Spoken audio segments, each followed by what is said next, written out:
my gosh, you made it to episode 4. So thank you so much for journeying with me so far. Also, welcome to my beautiful home. I don't think I ever officially welcomed you guys, but in this episode of Becoming Precious, somewhere in Bali, I'm going to be sharing with you my experiences in terms of adventure, things I've been able to do, see, feel, all while continuing to expand, grow, and make amazing shit happen. So, you ready? Let's get to it. All right, so one of the things that was important for me to do when I got here was to get a local bank account. Remember I told y'all that I didn't really know the difference between IDR and USD or rupiah and the dollar simply because I didn't do any research. And so once I finally figured that part out, then I realized it'd be even better if I had a bank account, local bank account, where I could use my Visa or use a debit card during my transactions. Because, of course, getting cash out of the ATM was also different. So, for instance, if I got 1 million rupiah out of the ATM, that was equivalent to about $70 USD. And so, a part of making sure that I'm able to spend money locally is to have both. Have your local bank account and, of course, your cash, your rupiah in your hand. One of my most exciting adventures was when I went to get my driver's license. Now, shout out to my friend T again. She's been like a guide through this journey. One of the things that we did for my birthday to celebrate was to get my driver's license. So remember I told y'all they drive on the left side of the road. The steering wheel is on the right. And so the car that she has is a really small car. And the roads are small. It's smaller than U.S. roads, smaller than what I'm accustomed to. And so trying to drive on the road was its own adventure because I had to feel my proximity differently. So the first time I got my driver's license, after I got them, she put me on the road immediately. She's like, okay, now you're going to drive us back home. Now back home from the Department of Motor Vehicles, if you will, which is actually their police station, took us about, if she was driving regularly, it would have took about 45 minutes. Because I was driving, it took about an hour and a half. I was going super slow. I had my hands on the steering wheel, and she was in my ear. Mia's in the background. They trying to back seat, front seat drive, making sure that I do everything right. Sometimes I felt super confident, and other times I felt afraid. So then I decided I'm going to start practicing on a bike eventually because I had more agency and more control in order to, on the roads. Most people drive bikes here, but there definitely are cars as well. Now, riding the motorbike initially was hard for me. The reason why was because I couldn't find my balance. I rode a motorbike when I was a little girl, but I hadn't ridden one like in forever. And so because it was the mode of transportation, there's actually rules and regulations here about how you ride your motorbike, on what side of the street, like on the left side, using your signal, stopping at red lights, all the things. So initially I tried to learn how to ride on a bigger bike, and it was too much for me to handle. So then I rented a small little poodle scooter, a little dusty crusty, learned how to ride it, gained control, and then I got my bike. As y'all can see, I call her Shawty Red. And so it looks more like a motorcycle, but you don't have to, it's automatic and you don't have to shift the gears.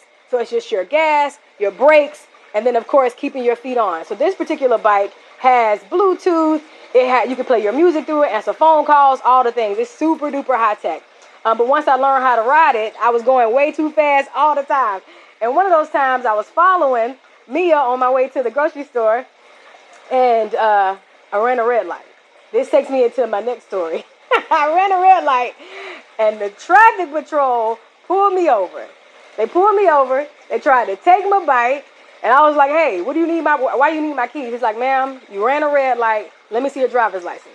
At the time, I only had my car driver's license. So I'm like, okay, cool. I got my driver's license. And he's like, I'm like, I have a car driver's license. He's like, no. You need to see my supervisor. I'm like, see a supervisor for what? He's like, because you don't have a bike license and you ran a red light. Now, I didn't technically run it. I was coming up and I passed it, and he was right there on the corner directly after I bend the corner and was like, stop. We about to get you. So Mia comes, she's speaking Bahasana to him, which is the local language, and he relaxes a bit. And then he's like, well, still, I don't care if your friend got bike license. I need to see your keys. I was like, listen, how much is this going to cost me? How much is the ticket? So he gave me my cost of the ticket. The ticket was $1.5 million, which is about $100. 500,000 for running a red light and $1 million for not having a driver's license. Trust me, I have since learned my lesson. But it still was a beautiful experience because one thing I was grateful for is that I was able to pay the money. There were people sitting there that couldn't pay it, that had to wait it out. And the court process would have been about 2 to 3 weeks before I could get my bike key back in order to continue to ride. So I was grateful that I was able to take my bike and my keys and get about my business. So it was no issue with getting locked up abroad. I wasn't having it. One of the highlights of my experience here in Bali has been the beaches. We've been able to take weekly trips to the beach to take deep breath, to cleanse, to swim, to lay in the sun under a sunbrella, but to be able to do all the things in order to relax and really experience the ocean and its vastness. There's all different kinds of oceans and sands. You got your black sand, you got your pink sand, you got your white sand, you got your brown sand. Being able to explore all of the beaches has been super exciting and just fun in itself. The other thing that I did since we've been here is the Gates of Heaven. The Gates of Heaven is located in a part of Bali called, somebody help me out, what is it called?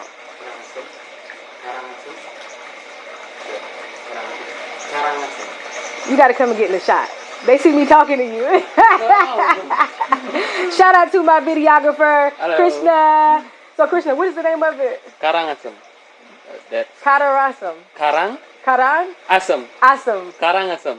Katarasam. No. Karat? Karang? Karan? Asam. Asam. Karang Asam. Kara Asam. Yeah, that's close. You're like, okay, girl, that's fine. So that's the Gates of Heaven. Have you been to the Gates of Heaven? Yes. Okay, come back. Okay, explain to them what the Gates of Heaven is. Oh, I don't plan this. It's okay. It's impromptu.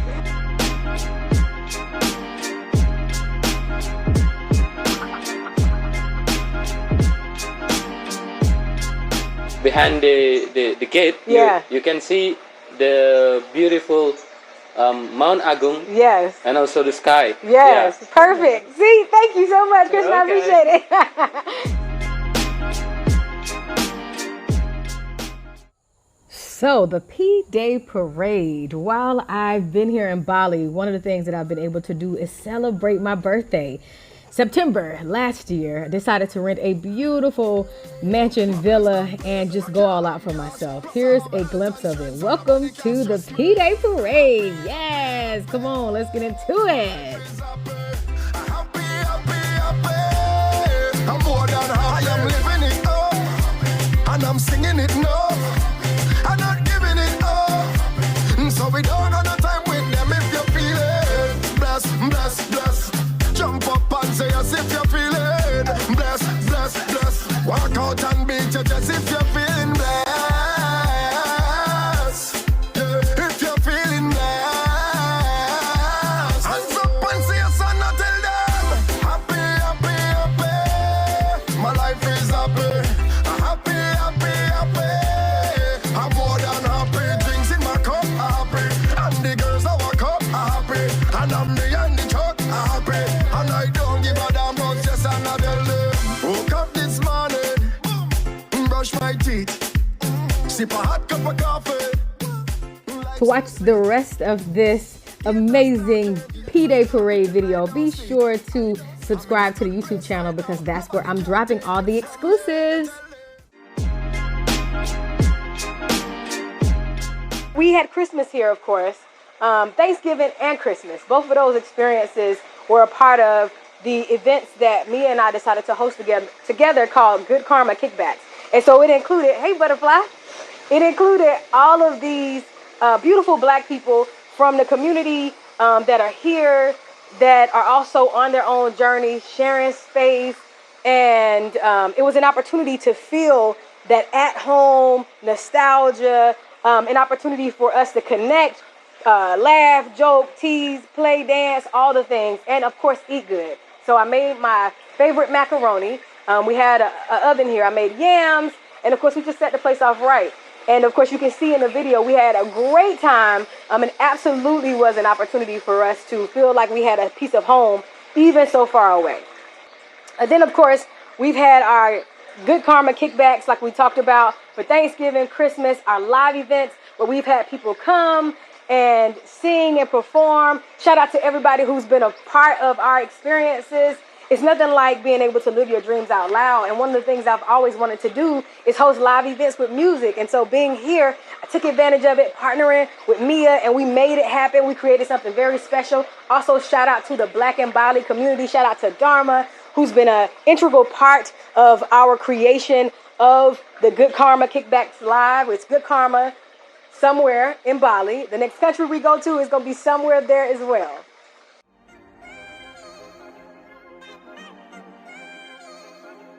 When you're fortunate enough to move to another country and invite your friends who've turned into family to visit you, who are going to stay for 2 weeks, you do all the things.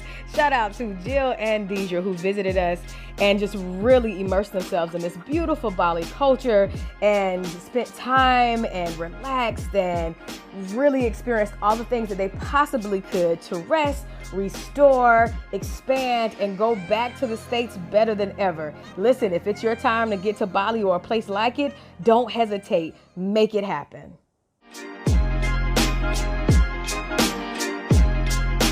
A lot of you have been alongside of me through my fitness journey, and that journey hasn't always been easy. But one of the things that I do appreciate is that it's been a space of self-love and self-reflection.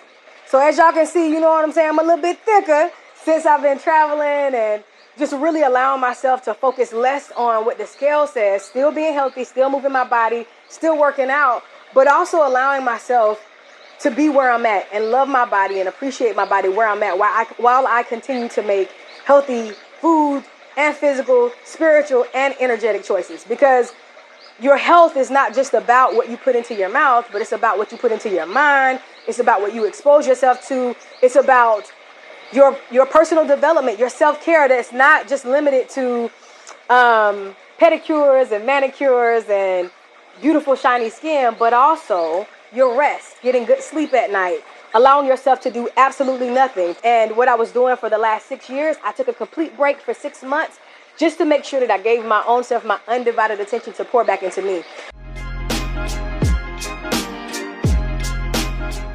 So a part of being here and being immersed in this land and community and environment is connecting with the locals, really like learning the language as much as possible. But if you can't learn, or if you have a hard time learning the language, being able to show respect for the customs and the traditions that they have here is also important, right? All of that together, not just showing up in your American entitlement or not just showing up in, your own bubble, because you are in somebody else's land, you're in somebody else's space. And so I've studied a little bit, like I can say Salamat Pagi, which means good morning, or I can say Siksama, which means thank you, or a Mawali. What does it mean, though, y'all? Thank you. Mawali means thank you too? And Siksama? Huh? Welcome. You're welcome. Mawali means you're welcome, and Siksama means thank you. I still need a tutor.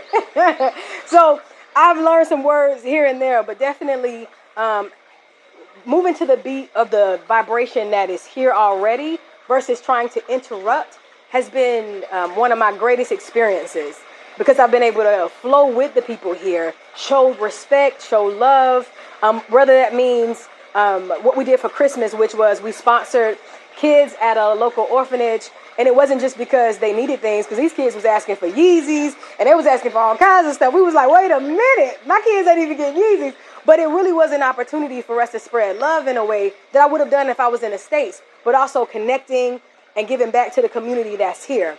It also looks like making sure that we pay our housekeepers and a house manager and our pool guy and the farmer, making sure that we give back to the community, or hiring local, like our videographer and photographer, Krishna, who is absolutely amazing. He's top notch. We could have hired somebody that was maybe American or from another country, but that wouldn't have been been the right thing to do or the fair thing to do. Because we want to make sure that we sow back into this land and this community because they're giving back to us by allowing us to be here and be free. One of the things that I want to talk about being here and being free is being in Indonesia, especially Bali, and being a black woman. It's been one of the absolute best and most beautiful experiences that I've had in another country. I've been to Jamaica, I've been to Mexico, I've been to a few other places, but this experience in Bali in Indonesia has been one that I've never had before. We're celebrated everywhere. There's murals with black women in afros and dark skin. There's, when they see us, they give us respect and honor, not just black women, but also black men. Our skin complexion is celebrated here. We're not tolerated. And it feels like a true brother sisterhood.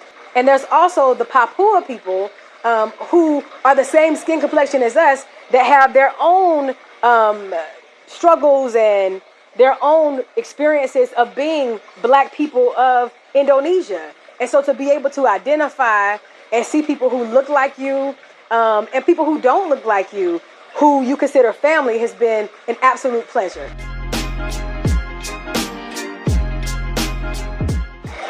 Okay, now let's get into the fact that me and Mia decided, and it was her second time and my first time, to climb an active volcano at Mount Batur. So climbing this active volcano at the mountain was an 1.5 hour long experience. Now let me set the scene. We got to the city or the town the night before.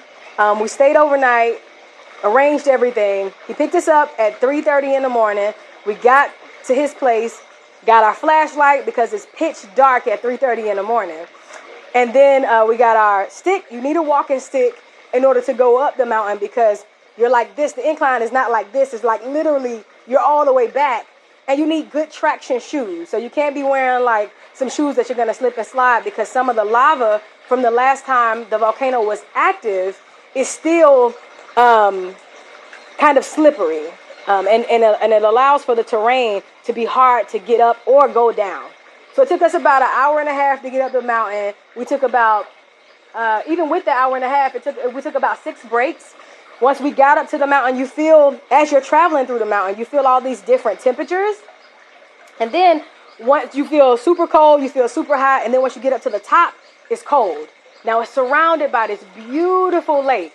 And then, of course, we were able to see the sun rise and come up super slow, but also see like every moment of the mountain and the clouds and all the things change. By the time we got up there, we were hungry. And so they offered us, which I had never heard of before. Well, I shouldn't say I never heard of it, but I never tried it. A banana sandwich. Now, if you've ever had a banana sandwich, one of my friends asked, did it have mayonnaise on it? And then my mama was like, did it have mayonnaise on it? No, no mayonnaise. Just straight up. Did it have peanut butter on it? No. A steamed banana in the lines of sweet, like kind of like a plantain, but not quite the texture of a plantain, texture of a banana. And then they gave us a boiled egg. Let me tell y'all something. It was the best banana sandwich and the first and only banana sandwich that I ever had. I took my time. I ate it slow. I ate my egg and Mia's egg. I mean, I was ready for whatever they could give me. And so then we were able to see the monkeys, and they'll snatch your sandwich if you're not careful. We were able to have tea. We were able to see dogs running around because even though we're at the top of the mountain, there still are, we would call them stray dogs, but here they're not necessarily stray dogs. They're considered ancestors and, you know, they're held to high regard. They can do whatever they want here. So you saw the dogs running all around that didn't necessarily belong to anybody. So once you get to the mountain, there's another height that you can go. Of course, we're overachievers. We went to the next level and took it up a notch. And of course, you see all the pictures and all the things that we were able to do. It was absolutely amazing.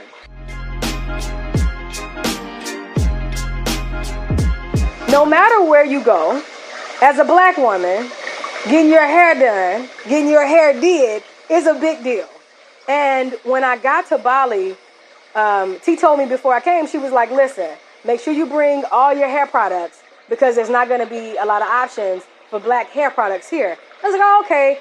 Well, I just bring my basic stuff. I ain't think anything of it. I brought 2 things of edge control because I had my hair was still low cut. I was like, I'm bringing a little edge control, bring my hat, bring, a little half wig if my hair grow out because I wanted to grow out and all the things.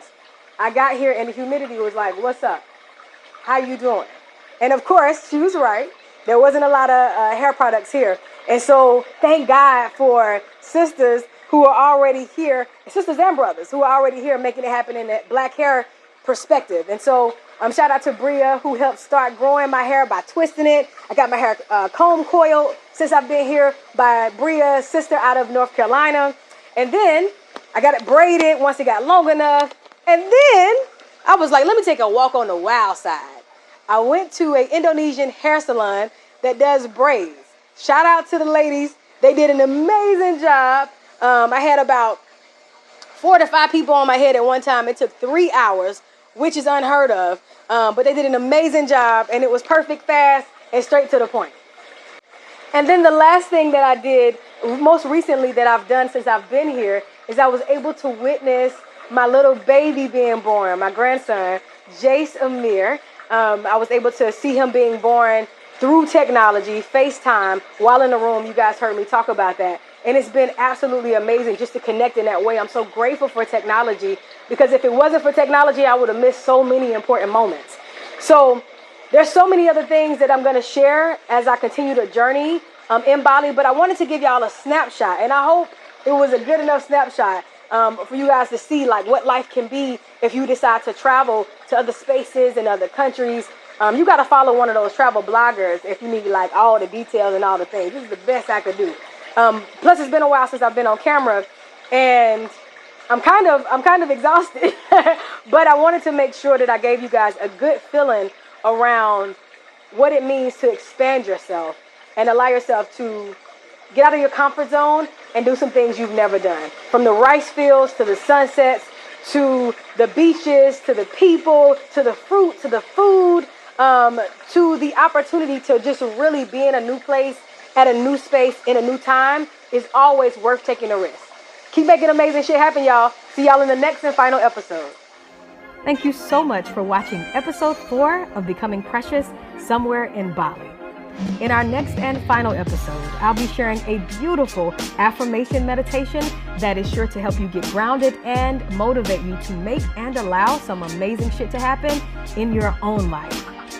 Be sure to like, comment, and subscribe to my YouTube channel so that you can catch the next episode, bonus videos, live Q&A, and additional inspiring and mind-shifting content that is sure to evolve and expand us. See you in episode 5. It's going to be powerful.